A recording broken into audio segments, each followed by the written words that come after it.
Summer 1944. Across a war-torn Europe, the Nazi Empire was beginning to crumble. On the Eastern Front, cities burned and armies bled, while deep behind the lines, another kind of machinery continued its grim work.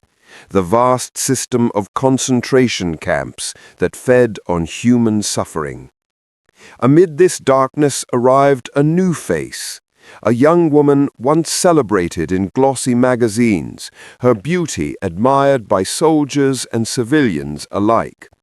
No one could have imagined that this same face, once a symbol of perfection, would soon become known for something far more horrifying. This is where the story of Jenny Wanda Barkmann truly begins. Jenny Wanda Barkmann was born in Hamburg in 1922 during the turbulent years of the Weimar Republic. Germany was still reeling from its defeat in the First World War, struggling with economic instability and political upheaval. She grew up in this atmosphere of national humiliation and resentment, which would later be expertly exploited by the Nazi socialist movement. From her earliest years, young Jenny Wanda Barkmann possessed what many considered exceptional beauty. Her features, with pale blonde hair and delicate bone structure, fit perfectly into what would soon become the Nazi ideal of Aryan perfection. While other children played ordinary games, Jenny dreamed of something more glamorous. She wanted to be seen, to be admired, to stand in front of cameras and be the center of attention. After completing her basic education, Barkmann enrolled in a performing arts studio in Hamburg. This was the late 1930s, a time when Germany was being transformed under Nazi rule. The economy had stabilized under rearmament programs. The country was being prepared for war. And throughout it all, the propaganda machine churned out images of ideal German youth, healthy and beautiful, destined for greatness. Jenny Wanda Barkmann seemed destined to become the perfect embodiment of this propaganda. When her first photographs appeared in magazines, they created an immediate sensation. Offers flooded in from every direction. Fashion magazines wanted her fresh face for their covers. Publications aimed at male audiences sought her beauty for their pages. She accepted nearly every offer, and soon her image was everywhere. Photographs of the young, partially dressed beauty with her angelic face appeared in magazines distributed to servicemen. Her profile, with carefully styled blonde hair, became a symbol meant to inspire soldiers and officers at the front, from North Africa to the Eastern Front at Stalingrad. Civilians at home were meant to see in her image the reward for their sacrifices and labor. The name Jenny Wanda Barkmann became known throughout Germany and far beyond its borders wherever Wehrmacht troops were stationed. For most observers, her life appeared to be a complete success. She had achieved her golden dream. Fame, money, admiration from millions. She was living the life she had always imagined. At barely 20 years old, she had everything that most people could only dream of achieving. But as subsequent events would prove, this glamorous life was not enough for Jenny Wanda Barkmann. Something darker stirred beneath that beautiful surface, something that would soon reveal itself in the most horrifying way imaginable. By 1942, the war that Germany had launched was beginning to exact a terrible toll. The initial victories had given way to grinding conflicts on multiple fronts. The Eastern Front was consuming men and resources at an alarming rate. And behind the front lines, the Nazi regime was implementing what they called the final solution, the systematic elimination of European Jewry and other groups deemed undesirable. The concentration camp system, which had begun in 1933 with camps for political prisoners, had expanded into a vast network of facilities serving multiple purposes. Some were labor camps, working prisoners to death in support of the war economy. Others were extermination centers, designed specifically for mass elimination. All of them required staff, lots of staff, to maintain operations. By 1942, with so many men needed at the front, the SS and camp administration faced severe personnel shortages. The solution was to recruit civilians, particularly women, to serve as guards and overseers. The regime launched recruitment campaigns, offering attractive incentives, high salaries, especially compared to other civilian work, special rations and privileges, and promises of career advancement. Thousands of ordinary German men and women responded to these recruitment drives. Some were motivated by ideology, true believers in National Socialism. Others were drawn by the practical benefits, the money and security in wartime. Many simply saw it as another job, no different from working in a factory or office. Few understood, or perhaps chose to understand, the true nature of what they would be participating in. Stutthof concentration camp had been established in September 1939, making it one of the first camps created outside Germany proper, and the last to be liberated.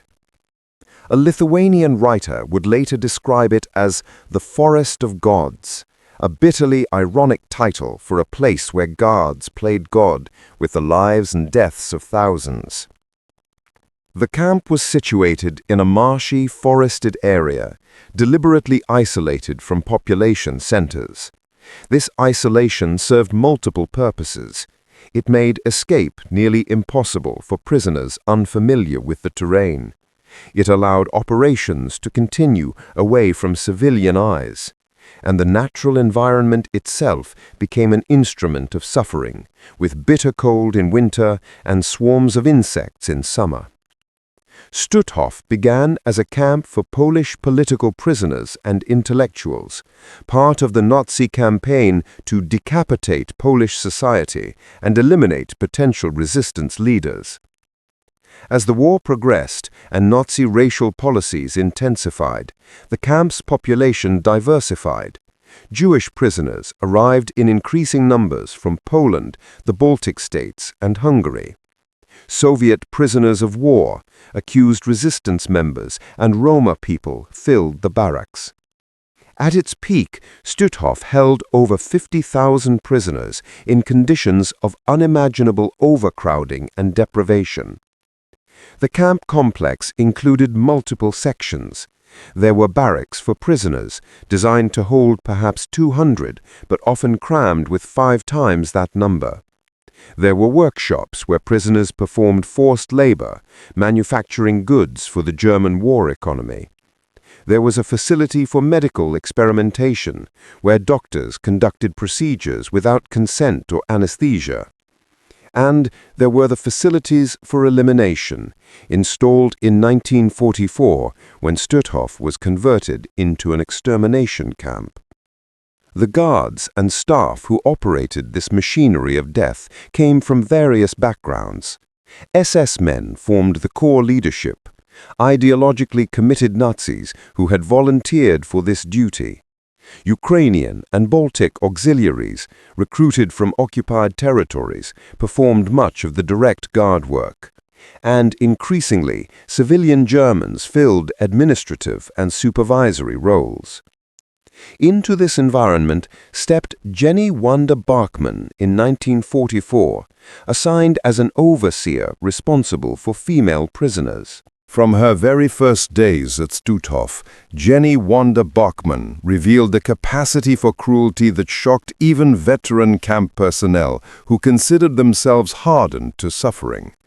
The transformation was immediate and complete. The smiling face that had graced magazine covers now wore expressions of rage and sadistic pleasure. Prisoners quickly gave her nicknames that captured their fear and bewilderment. They called her the Beautiful Demon and Mad Jenny. The contrast between her delicate, youthful appearance and her actions created a cognitive dissonance that made the experience even more terrifying. No one expected such extreme brutality from someone who looked like an angel. Barkmann demonstrated particular hostility toward Jewish and Polish women prisoners, though her reasons were never fully explained or understood. Perhaps she had absorbed the Nazi racial ideology more deeply than anyone realized. Perhaps these women represented something she despised or feared. Or perhaps the arbitrary nature of her targeting was itself part of the terror she enjoyed creating. Her methods of abuse became notorious throughout the camp. She carried a thin leather strap which she wielded with practiced cruelty. According to testimony from survivors, she used this implement to inflict fatal injuries on dozens of women, continuing to strike long after her victims had collapsed. The physical damage was severe, but perhaps worse was the psychological torment of never knowing when the next assault would come, or which minor infraction, real or imagined, would trigger her rage. But simple violence was not enough for Barkmann. She developed elaborate forms of psychological torment that revealed a genuinely sadistic personality. One of her preferred methods involved separating mothers from their children.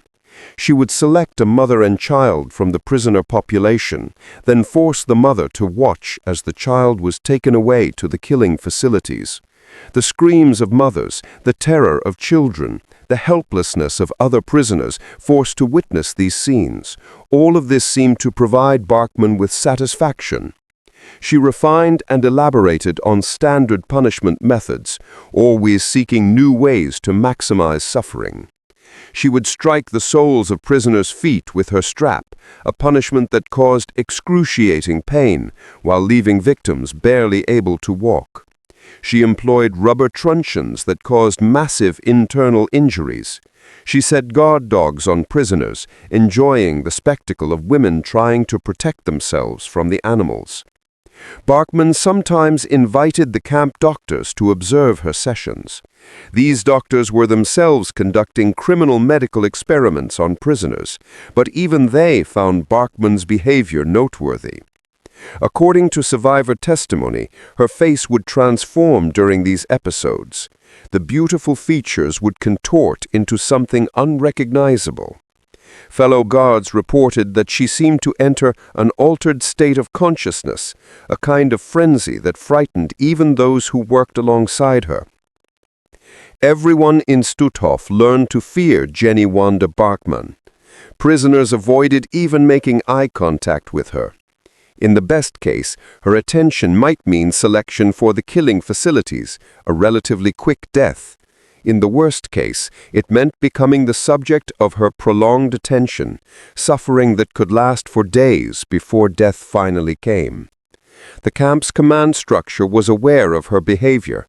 Reports mentioned her excessive brutality, yet she faced no consequences, no restrictions on her actions.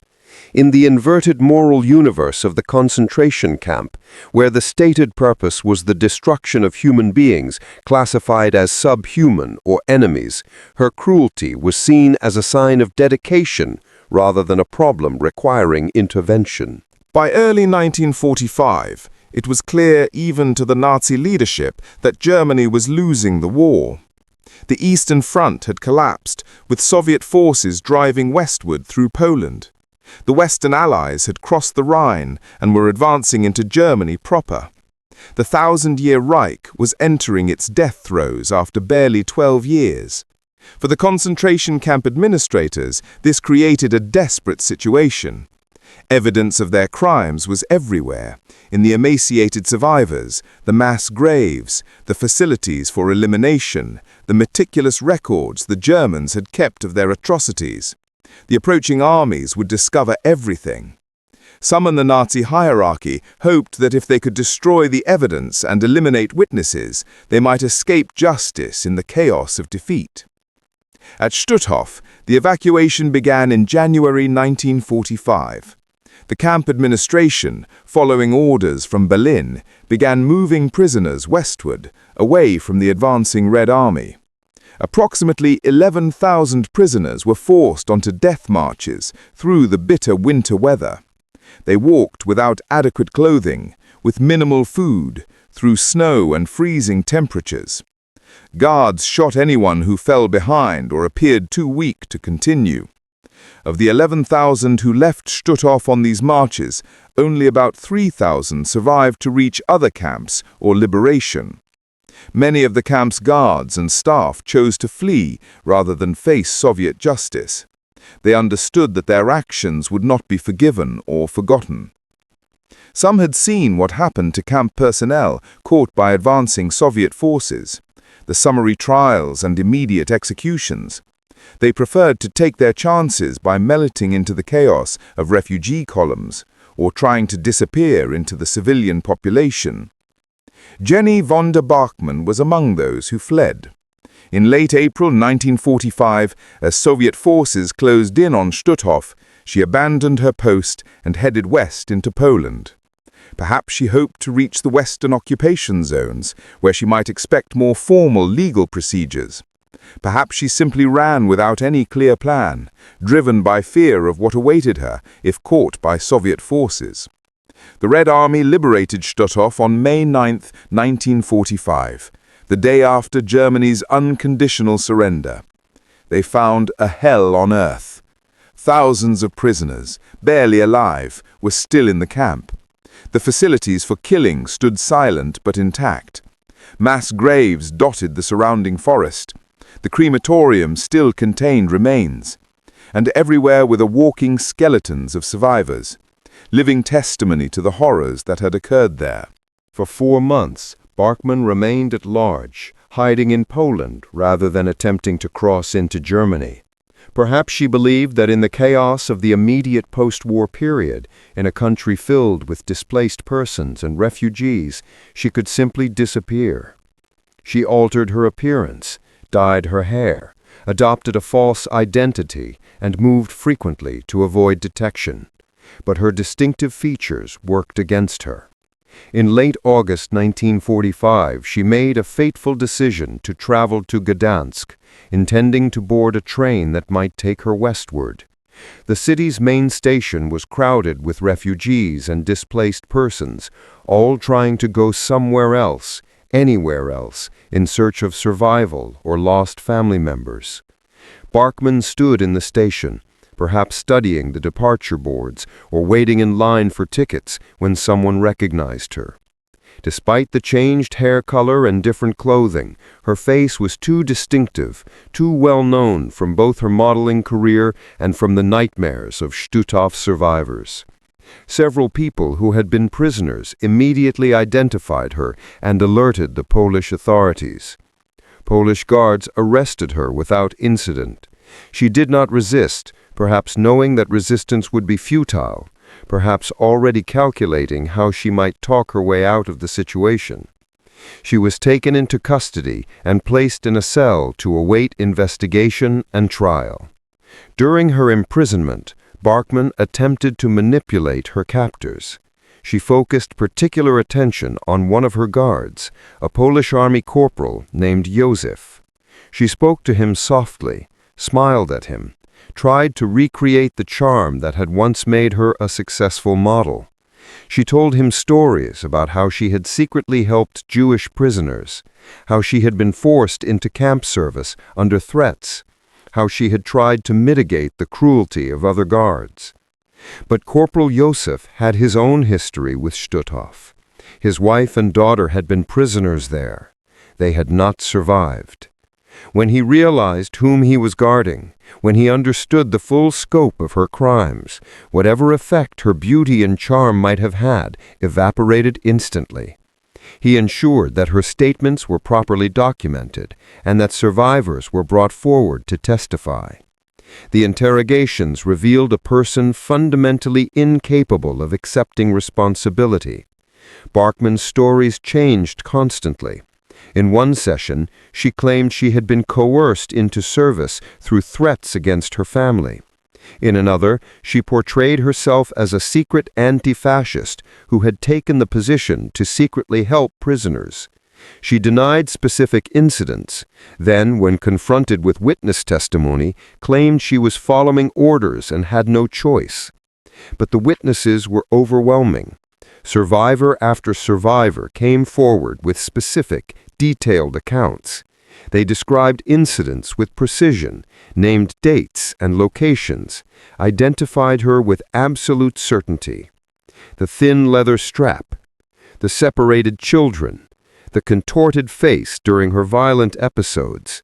The testimony was consistent, corroborating, damning. As the evidence mounted and Barkmann realized that conviction was inevitable, her demeanor changed. The attempted charm disappeared. At trial she became defiant, even mocking. She described her methods with a disturbing casualness, speaking about the suffering she had caused as if discussing some mildly interesting work anecdote. This behavior shocked the court and reinforced the impression of someone fundamentally lacking in empathy or remorse. The trial of Wanda Barkmann and several other Stutthof personnel took place before a Polish special criminal court. The proceedings were conducted with proper legal procedures, despite the emotional weight of the crimes being prosecuted. Prosecutors presented documentary evidence, physical evidence from the camp, and most importantly, testimony from survivors. The charges were clear: crimes against humanity, participation in mass elimination, individually committed acts of extreme cruelty resulting in death, and participation in a criminal organization. The evidence supporting these charges was overwhelming and incontrovertible. Barkmann's defense attorney made what arguments he could, suggesting that she had been young and impressionable, that she had been caught up in a system larger than herself, that she had followed orders in the context of a totalitarian state. But these arguments carried little weight against the specific, deliberate, excessive nature of her actions. She had not simply followed orders, she had exceeded them. She had not been coerced into cruelty, she had embraced it.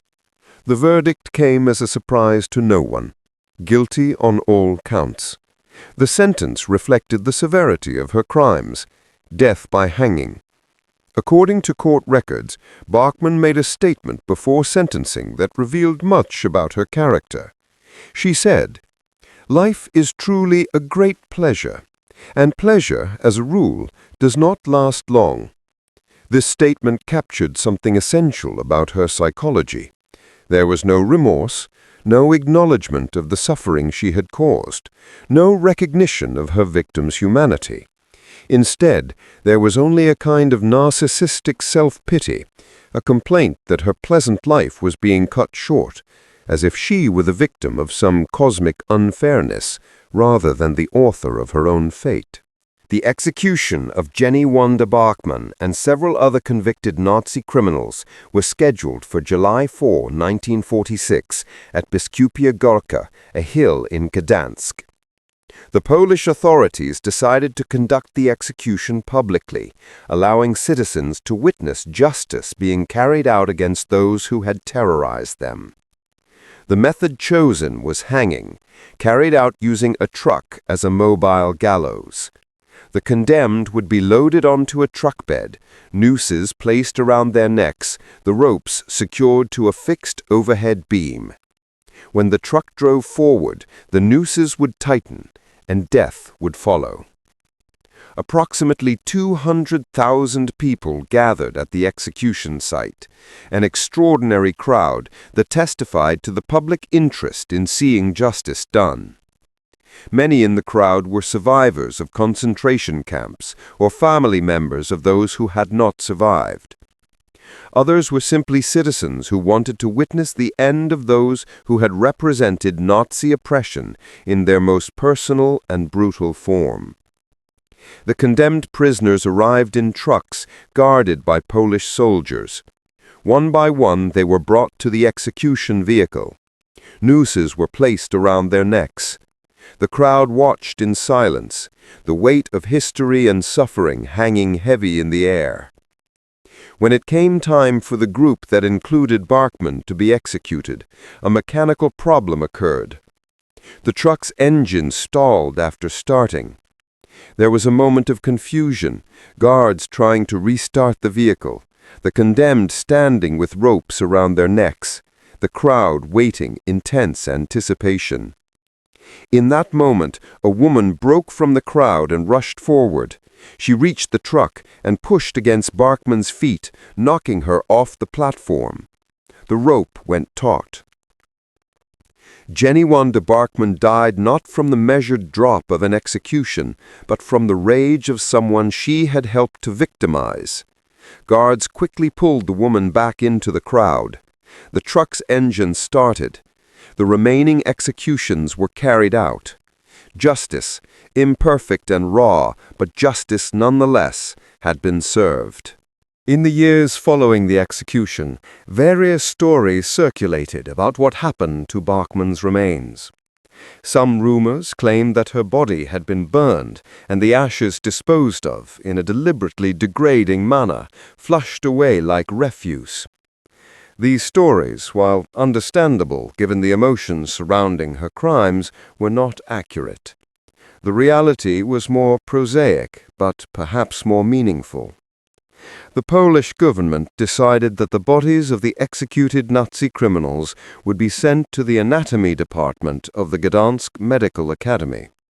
There, they would serve as teaching specimens for future physicians, contributing in death to the education that would help future generations. So Wanda Barkmann's final contribution to the world was to serve as a teaching tool for medical students. Her body, which she had once used to build a modeling career and then to inflict suffering, became an anatomical specimen, teaching young doctors about human structure so they could later save lives. There is a certain poetic justice in this final disposition, the instrument of death repurposed in service of life. The story of Wanda Barkmann forces us to confront difficult questions about human nature and the Holocaust. She does not fit neatly into our comfortable categories of how perpetrators should appear or behave.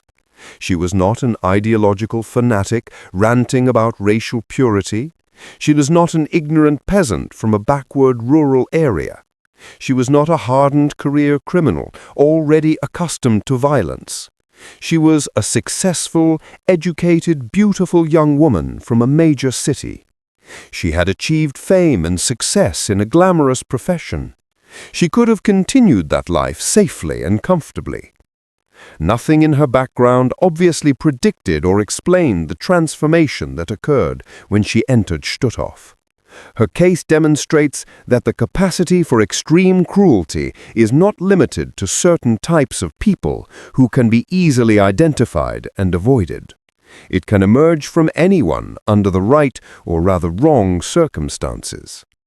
The Nazi system created an environment where cruelty was encouraged, where inflicting suffering on designated victim groups was presented as normal, even admirable. And some people, perhaps more than we would like to believe, found in that environment an opportunity to express the darkest aspects of human nature. The Holocaust required the active participation of thousands of people like Wanda Barkmann. These were not all high-ranking Nazi officials or fanatical SS men. They were ordinary people, clerks and secretaries, train conductors and camp guards, who chose to participate in or facilitate the machinery of genocide. Their individual contributions varied, but collectively they made the Holocaust possible. Barkmann's case is also a reminder that gender does not immunize anyone from the capacity for evil. The concentration camp system employed thousands of female guards and overseers. While some performed their duties with minimal cruelty, simply doing what was required, others embraced the opportunity for sadism with enthusiasm. The female guards at camps like Ravensbrück, Bergen-Belsen, and Stutthof became notorious for their brutality, sometimes exceeding their male counterparts in creative cruelty. While the story of Wanda Barkmann has a certain compelling drama, we must remember that the real story belongs to her victims, the women she beat, the children she separated from their mothers, the prisoners who lived in constant terror of her attention. These are the people whose stories matter most. Stutthof camp held over 110,000 prisoners during its operation. More than 65,000 of them died from execution, disease, starvation, or the death marches. Each of them had a name, a family, a life before the camp, dreams that would never be realized. They were Polish intellectuals and Jewish families, Soviet prisoners and Roma communities, resistance fighters and ordinary people caught in the Nazi net. The survivors of Stutthof carried physical and psychological scars for the rest of their lives. Many struggled to rebuild their lives in the aftermath of trauma almost beyond comprehension. Some lost entire families. Others found themselves displaced persons in a world that had been fundamentally changed by the war. The recovery, if it can be called that, was a lifelong process. When we tell the story of perpetrators like Barkmann, we must never lose sight of this larger context. She chose to inflict suffering. Her victims had no choice in their suffering. She remained the agent of her own actions until the very end. They were denied agency, reduced to powerless objects of cruelty. This fundamental moral distinction must always be maintained. The story of Jenny Wanda Barkmann is not just a tale of one woman's cruelty. It is a warning. It reminds us that evil can wear a beautiful face, speak softly, and smile for the camera. It does not always arrive as a monster. Sometimes it looks ordinary, even admirable. The Holocaust was not the work of a few fanatics, but of thousands of people who made choices, small, individual choices, that together built a system of horror. Understanding that truth is the only way to prevent it from happening again. Germany in the 1930s was a nation of poets, thinkers, and doctors. Proof that culture alone does not protect against barbarism. What failed was not knowledge, but conscience. Jenny Wanda Barkmann's name survives as a symbol of how quickly humanity can vanish when cruelty is allowed to masquerade as duty. But the greater task is to remember those she helped destroy, the mothers, children, and families erased in silence. We study the perpetrators to understand the machinery of evil, but we remember the victims to preserve our humanity. In that balance lies the only kind of justice history can still offer, and the only hope that it will never happen again. Please subscribe to the channel, and thank you for watching.